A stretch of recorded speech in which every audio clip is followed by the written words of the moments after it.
2006 இருந்து 2011 வரை கருணாநிதியின் ஆட்சி காலம். வயசான அம்மா எல்லாம் இருக்கிறீங்க, ஐயா இருக்கிறீங்க, உங்களுக்கு எல்லாம் நல்லா தெரியும். இந்த கருணாநிதியினுடைய அந்த ஆட்சி காலத்துல தான் யூபிஎஸ் ஒரு கருவியே நம்மளுக்கு தெரியும். ஞாபகம் இருக்கா உங்களுக்கு? ஒரு நாளைக்கு 3 மணி நேரம் தான் கரண்டே வரும். நினைவு இருக்கா?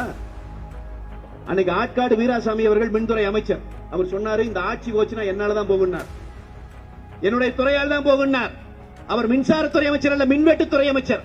அப்படி ஒரு நிலை இருக்கிற போது நம் புரட்சி தலைவி அம்மா அவர்கள் 2011 தேர்தல் பிரச்சார கூட்டத்திற்கு வருகிறார்.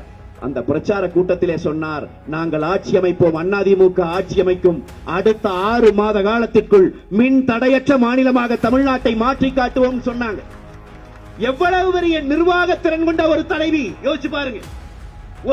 ஒரு நாளைக்கே 3 மணி நேரம் கரண்ட் இருந்த நாட்டில் ஆட்சி அமைச்சு அடுத்த 6 மாசத்துல மின் தடையற்ற மாநிலமாக தமிழ்நாட்டை மாற்றி காட்டினார். அடுத்த ஒரே வருஷத்துல தமிழ்நாடு மின் மிகை மாநிலம். மின் தடை இல்லாம மட்டும் இல்ல, பக்கத்து மாநிலத்துக்கு நாம மின்சாரம் கொடுத்தோம். மின் மிகை மாநிலம். அது எல்லாம் தாண்டி வந்து அடுத்த தேர்தல் நெருங்குகிற போது புரட்சி தலைவி செய்து காட்டினார்.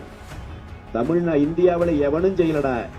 அதிமுக காரன் நெஞ்ச நிமிர்த்தி திமிரோடு இந்த மேடையில் இருந்து சொல்லுவோம், சரியான திமுக காரன் யாரா இருந்தா இங்க மேடை ஓட்டு எங்களுக்கு பதில் சொல்லணும். நீயே புரட்சி தலைவி அம்மா அவர்கள் தமிழ்நாட்டில் இருக்கிற அத்தனை வீடுகளுக்குள்ளும் 100 யூனிட் இலவச மின்சாரத்தை கொண்டு போய் சேர்த்தார்.